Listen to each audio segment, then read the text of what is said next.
Starting today, this is our place. Strangers can scram. Whoa, hold on a minute. What's going on with both of you? After my mother's funeral had just ended, my mother-in-law and sister-in-law began to insult me non-stop. My husband intervened, but the two of them showed no signs of slowing down. You're being tricked. Maybe you've been brainwashed or something? Haha. That's right. It's all because your mom spoiled you. She's the one who raised you to be this way.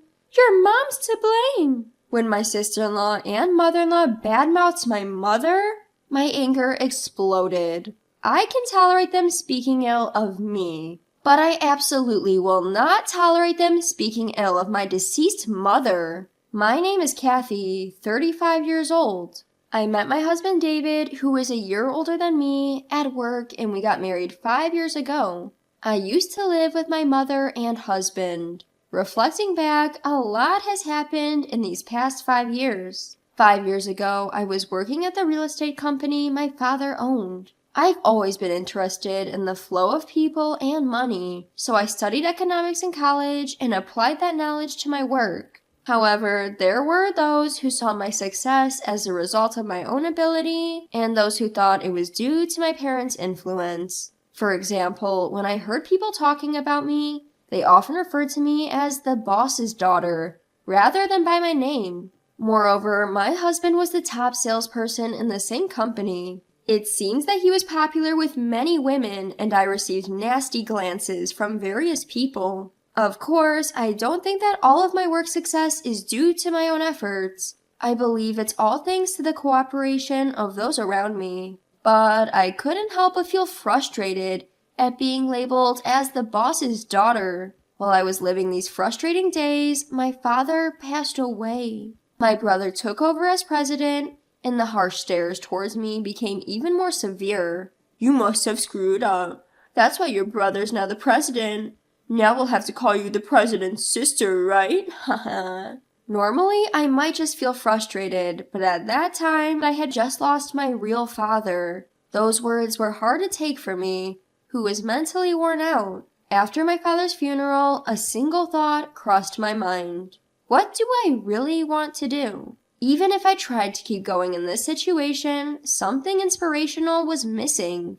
As I thought about it, I found myself saying, I want to be an investor in front of my husband. David, rather than rejecting my outrageous proposal, supported me. When I told my mom that I wanted to quit my job and become an investor, she laughed and said, You didn't have to worry about your father. You should have done what you loved from the start. Despite my father's recent death, this might seem outrageous. Before talking to my mother, I was always thinking about the negatives. But looking at my mother's smile, I began to feel that the opinions of others didn't matter. While dealing with the funeral, settling the estate, moving, and other busy tasks, I started as an investor. Of course, not everything went smoothly from the beginning, but my calm and cheerful husband and mother encouraged me every step of the way. Thanks to both of them, the investments I started with my savings and my father's inheritance went well. After a few years, my income had significantly increased compared to when I was working at the company. On the one hand, I was living a fulfilling life, but on the other hand, there were two people who were a big concern. My mother-in-law and sister-in-law. My sister-in-law is 3 years older than my husband, 4 years older than me, and she's still unmarried. From the time that David and I decided to get married, I got the feeling she wasn't particularly pleased. Even my mother-in-law seemed to think that I was just a rich little daddy's girl, despite the fact that I was working at the same level as any other employee, even though my father was the CEO. Every time I went to my in-laws, she'd make snide comments when my husband or father-in-law weren't around. Being a pampered princess, I bet you can't do housework worth a dime. It's a woman's job to do the chores. Please don't make David do it. Mother-in-law, my own mother taught me a lot, so I can handle things on my own. But since I'm also working, David and I help each other out.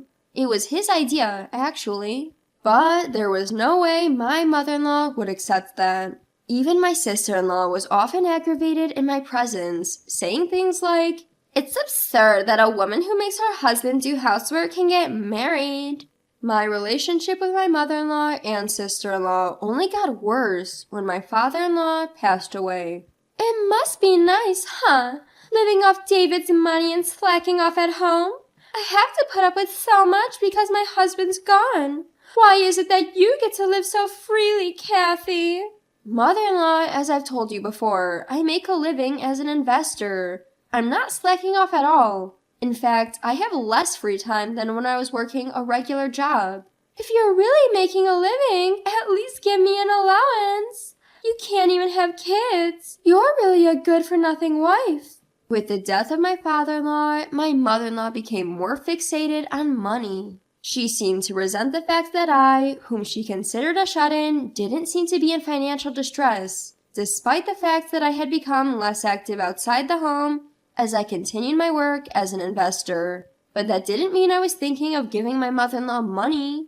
She claimed to be putting up with a lot, but every time I went to the in-laws, there were more and more luxury items. It was clear where the money would go if I gave it to her. I loved David, who didn't doubt people and didn't do anything to be doubted himself, so I had decided not to tell him about my in-laws. There was one time, however, that I confided in my own mother. Why can't I have children? The uncertainty looming as I approached 35 and the constant questions from my mother-in-law about, when will you have a baby, got to me. Her words calling me good for nothing wouldn't leave my mind, and I ended up letting it out. But my mother just looked puzzled at my outburst. Well, I had you when I was 35, so it's okay. God will give us the right timing, I'm sure. Her words lightened my heart. Since then, even when my mother-in-law mentioned children, I was able to reassure myself children are a gift. Now, after these tumultuous 5 years, things are finally starting to calm down. Then, suddenly, my mother passed away. She had a subarachnoid hemorrhage. Losing my mother, who has always been my beacon of light, plunged me into grief. David, who had lived with me for several years, seemed to be taking it pretty hard too, though he was kind and supportive. The funeral took place before we had fully come to terms with my mother's absence. Many people came to the funeral of my mother, who had worked as an executive at the company my brother took charge of, even after my father passed away. Among them were my mother-in-law and sister-in-law. It seemed they had timed it for when David was away from his seat. There's no need for condolences, right? Without even offering condolences, they started signing the register. I was simply dumbfounded at the insensitivity of my in-laws. And yet, when David returned, my in-laws changed their demeanor in an instant. You may be going through a tough time, but Kathy's shock is probably greater. You should support her, they would say, as if they were considering my feelings. Later, when I was deeply feeling the exhaustion from the past busy few days, the doorbell rang at home. My husband, considerate as he is, answered the door to find my mother-in-law and sister-in-law. Due to David's kind nature, he thought they must have come to cheer me up. David invited the two in without any hesitation. As my mother-in-law and sister-in-law entered the living room, they glanced at me and drew an unpleasant curve on their mouths. And then they uttered words beyond my expectation. From today, this is our home. Outsiders should leave. Mom? David exclaimed in surprise. But my mother-in-law didn't stop talking. Until now, we've put up with you because your mom was here. But now, only unemployed Kathy is left. If you are parasitized by such a woman, you will be ruined. We'll live together with you, so you should divorce Kathy. What are you saying, Mom?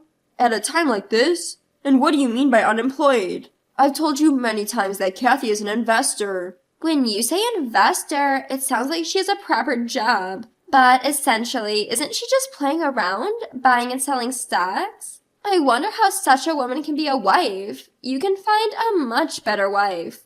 Hold on a minute. What do you mean by bad-mouthing Kathy? What do you two intend to say? Kathy earns her own money. Don't call it playing around. You're being fooled. You've been together with Kathy's mother all the time. Haven't you been brainwashed? Haha. That's right. Kathy has become like this because her mom spoiled her. I understand why David wants to defend Kathy.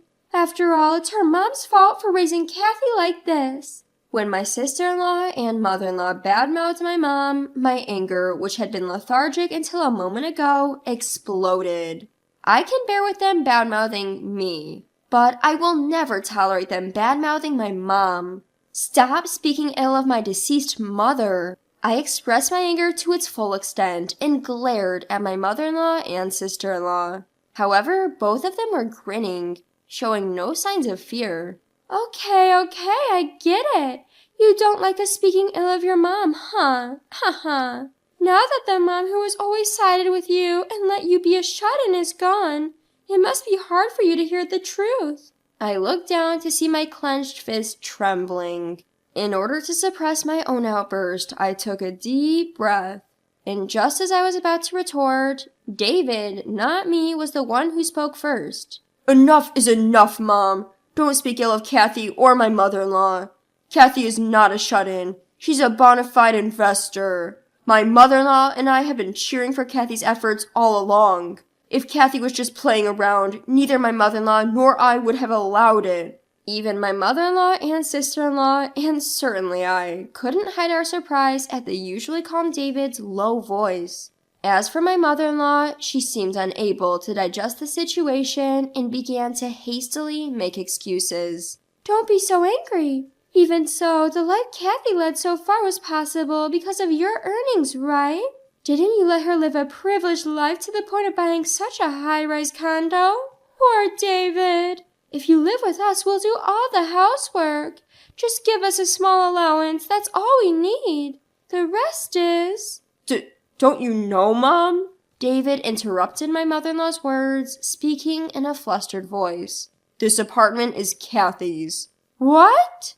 At David's words, my mother-in-law let out an absurd cry. Unable to hide her surprise, she started to fact-check with her eyes wide open. This apartment is Kathy's? Didn't you buy it? When did I ever say that? This apartment is a legacy from my father-in-law, and Kathy got it. That's why the title, of course, is Kathy's. Plus, we split the living expenses evenly. I don't know what you guys are thinking, but Kathy earns more than I do. What? Not only my mother-in-law, but even my sister-in-law were surprised by David's confession. No wonder. They couldn't have imagined that I was earning more than David. My mother-in-law lost her momentum at David's words and became like a corpse. Taking over for my defeated mother-in-law, my sister-in-law opened her mouth. That can't be. Investors make that much. Making more money than working for a company just by buying and selling as an individual? I don't know about other investors. It might just be that Kathy has a good sense for it. But facts are facts. And yet, how dare you belittle my precious wife? This is our home? Don't kid me. Both of you, get out now. At David's words, my sister-in-law began to panic. What? Wait a minute. We sold our house thinking we could live here from today. What? Now it was my turn, along with my husband, to let out a cry of surprise. You sold our house? Why all of a sudden? At least you could have consulted with me. We thought we could live here.